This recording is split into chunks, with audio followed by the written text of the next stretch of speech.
Joanna Haig, tüdruk, kes sirutus päikese poole. Kui Joanna oli väike tüdruk, meeldis talle taeva poole vaadata. Ta lamas murul, jälgis pilvi triivimas ja mõtles, kuidas teeb päike kõik nii soojaks ja säravaks. Ja mis paneb ilma muutuma.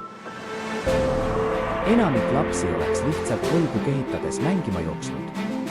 Aga mitte Joanna. Tema tahtis vastuseid. Päris vastuseid. Vanemaks saades otsustas Joanna, et tahab õppida füüsikat, teadust sellest, kuidas maailm toimib. Kui ta astus oma esimesse ülikoolitundi, vaatas ta ringi ja märkas midagi, peaaegu kõik ruumis olid mehed. Mõned tudengid vaatasid teda pikalt.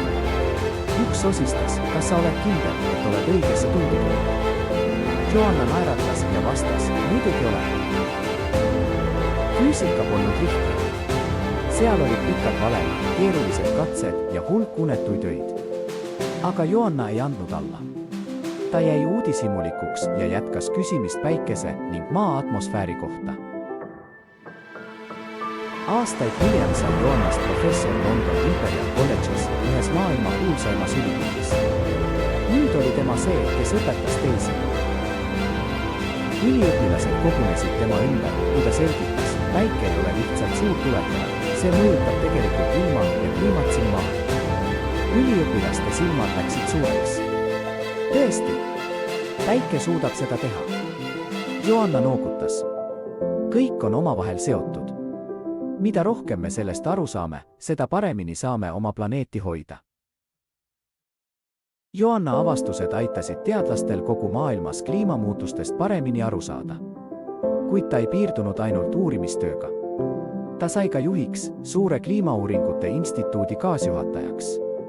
See tähendas, et ta ei olnud enam ainult laboris. Ta istus koosolekutel koos teiste teadlaste, presidentide ja valitsuse esindajatega. Mõnikord pidi ta tegema väga suuri otsuseid. Ühel päeval küsis üks noor teadlane närviliselt, professor Haig, kas tüdruk saab teaduses tõesti juht olla? Joanna naeratas ja vastas, muidugi saab. Sa pead lihtsalt uskuma, et sinu ideed on olulised ja kõvasti töötama, et seda tõestada. Ta sai tuntuks mitte ainult kui silmapaistev teadlane, vaid ka hooliv mentor ja meie planeedi eestkõneleja. Ta kasutas oma teadmisi, et panna inimesi kuulama kliimamuutuse ohtude ja maa kaitsmise tähtsuse kohta.